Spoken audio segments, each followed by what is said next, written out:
Mastermind Liju भाई तुम्हारे बाप है और बाप से पंगे लोगे तो बहुत भारी पड़ेगा।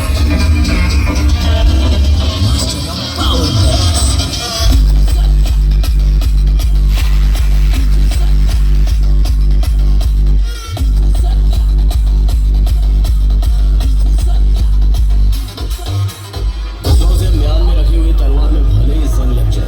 लेकिन अगर उस तलवार का वार शिकार पर पड़ जाए तो मास्टरमाइंड लीजू भाई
तेनू खिलौने तू नाले टुकु टुकु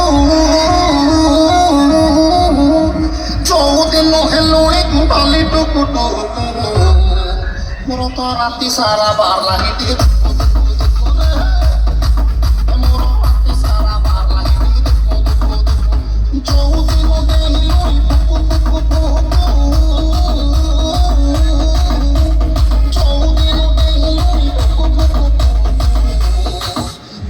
राती सारा बार लागी टी दुकु दुकु दुकु रे मोर राती सारा बार लागी टी दुकु दुकु। Everybody, 3, 2, 1, let's go!